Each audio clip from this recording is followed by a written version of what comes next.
Hi guys, in this video we're going to talk about compound interest, which is another fundamental component of the interest rate family. So let's get to it.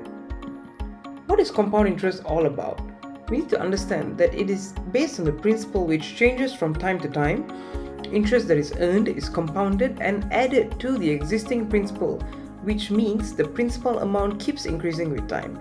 And this is a key difference between the simple interest and the compound interest, because when we talk about simple interest and the simple amount, the original principal is constant and never changes. It is the same amount that is used throughout the investment period when we calculate interest. There's two graphs here, there's one graph here, but two relationships that we need to understand. One is how the simple interest is a linear function, and also the compound interest is an exponential one. This is because in the same amount of time, let's say 4 years, you can see that when your interest is compounded, you have a lot more money because your principal, which is a higher principal each year, is used to multiply by the interest rate. So your money grows a lot faster, and hence you can see the difference in the graph, which is in between these distances here. There are a few important terms in relation to compound interest. There are 6 of them here, and we're going to use example 1. 9,000 ringgit is invested for 7 years at 12% compounded quarterly. So let's see how we can explain each term with that example. Firstly, the original principal denoted by P, that is the original amount invested, and in this case P equals to 9,000 ringgit. And then we have the annual nominal rate, which is symbolized by K, and in this case it is 12%. As you can see, 12% is compounded quarterly, so that is the annual nominal rate. Next, you have the interest period. Interest period is basically the length of time in which interest is calculated, and in this case, since interest is calculated quarterly and compounded quarterly, in a year you have 12 months. A quarter of 12 months is 3 months, so every interest period is going to be 3 months in this example. Then you have the frequency of conversions, which is the number of times interest is calculated in a year. So basically 3 times 4 is equals to 12, so we're calculating 4 interest periods, hence M equals to 4. M is to symbolize the frequency of conversions. Fifth, we have the periodic interest rate, which is the interest rate for each period. So now, since we have 4 interest periods and the total is 12%, when we take 12 divided by 4, we get 3% per interest period, and that is the periodic interest rate. Next, and lastly, number of interest periods in the investment period, and this is denoted by N. Number of times in which interest is calculated in the whole journey. So in this case, we have 7 years and we have 4 interest periods in total. So 4 times 7 will give us 28, and that is 28 interest periods in 7 years, which is basically you have 4 a year, and now we are calculating for 7 years, so hence you get 4 times 7. Pretty much self-explanatory in that case. Let's look at the compound interest formula now. So we've already understood that original principal is P, nominal interest rate is K, we have the interest period, we have frequency of conversions is M, periodic interest rate is I, number of interest periods in the investment period is equals to N, which is M times T basically.